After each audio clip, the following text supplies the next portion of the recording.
So today I'm joined by Rupert, who's going to talk to us about his experience with reflux as an illness and the LINX device specifically. So welcome, Rupert, today.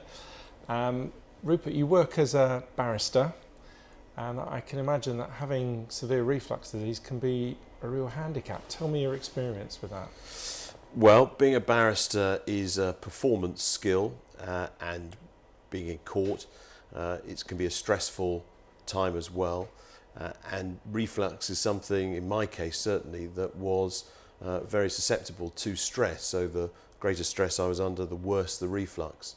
And if you're in court and you're trying to perform whilst also suffering something very unpleasant, then it can be a distraction you could do without. What things did you have to do to get through a day of work? Were you having to stop or take medications? Well, I planned the day around the fact that I knew it was going to be stressful and that I knew I would get symptoms. So my first thoughts on waking up were to try and balance the acid reflux by taking medication and try and get ahead of it. And of course, if your first thought on waking up is something to do with your health, then that's not a great place to be. You should be concentrating on what you need to be doing during the day other than something like that. How did you first realise that you were struggling with your reflux symptoms? It was about 25 years ago, and I'd come back from a holiday, and I started feeling symptoms almost immediately on coming off the ferry, that there was something I'd never experienced before burning in my throat, and I was beginning to palpitate, and I didn't know what it was. Some rest and I felt better.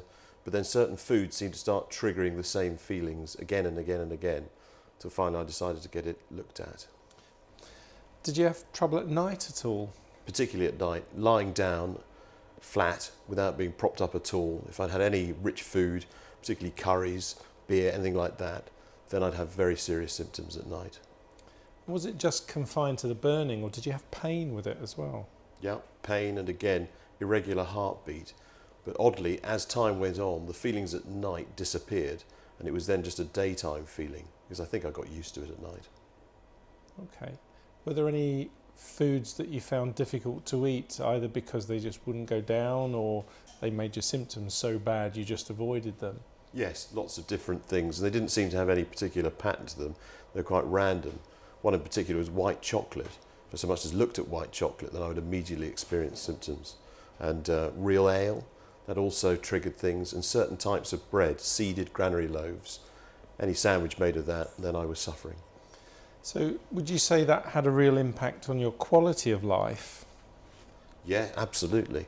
I've constantly reaching out for medication, became dependent upon it, carrying it around with me, was having to plan eating and meals around symptoms I thought I might get.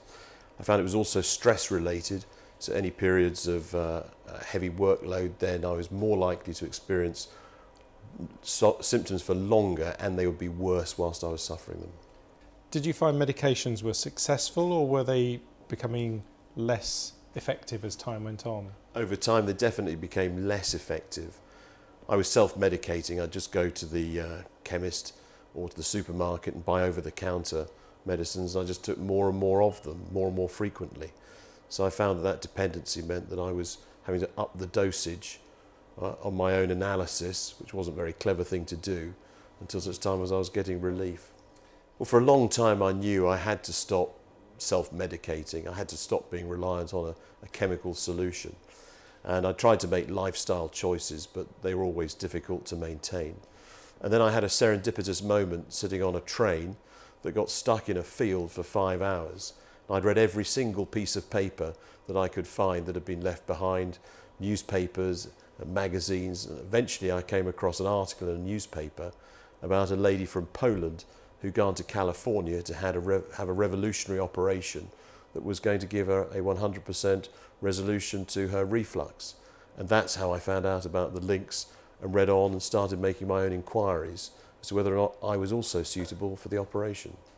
Tell me what you discussed when you saw your surgeon in the UK. Well, he correctly was cautious about the way to proceed. He wanted to make sure that I was a suitable candidate, that I fulfilled the necessary criteria, And so he insisted that I, first of all, inform myself as to the risks and all the alternatives, and then subjected myself to tests to find out just how bad my reflux was, not just upon my description, but upon some empirical evidence. I think the relationship I had with the GP, I went and told the GP what I wanted as an outcome and informed him of where I thought I could get it, and insisted he wrote the letter of referral. And what were those tests like? Were they acceptable? Were they easy? It sounded gruesome. For 24 hours I had what looked like a dipstick stuck up my nose and down into my stomach, and it scared the kids, but it wasn't too uncomfortable, and I put it through its paces. I ate some foods that I thought would provoke symptoms, went to bed, had a reasonable night's sleep, didn't suffer any symptoms, but when the tests came back, found that I had a very severe amount of acid that was leaving my stomach and entering my esophagus at night. It was keyhole surgery. Can I ask how you felt the recovery was? When you woke up from surgery, how did you feel? I felt fine.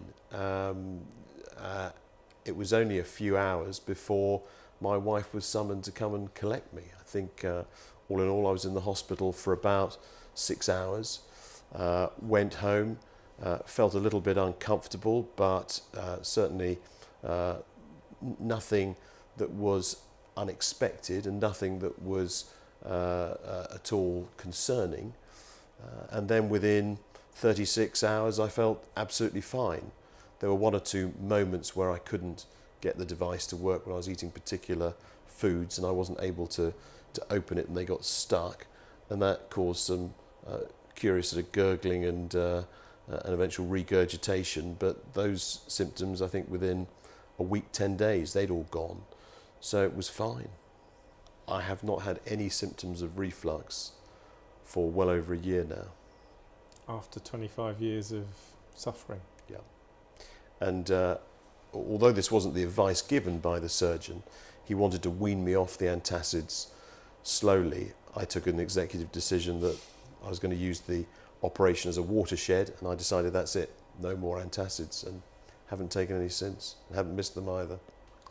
And in terms of things like sleeping, do you sleep better? Much, much better. Do you feel more effective in your work? Yeah, yes, definitely. There is no type of food now that I would not go near because I feared getting symptoms of reflux. So do you think your quality of life has improved? Well, other than the fact that I've put on some weight because now I can eat anything I want, then yes, I'd say it's definitely improved. Okay. Have your family noticed the difference in you? Absolutely, yes. Definitely the grumpiness that goes with sleep deprivation has gone. My wife says I snore more because she thinks I'm sleeping better, but she's happy to live with that. Christmas fell 9 days after the operation, and I was tucking into the roast potatoes very happily.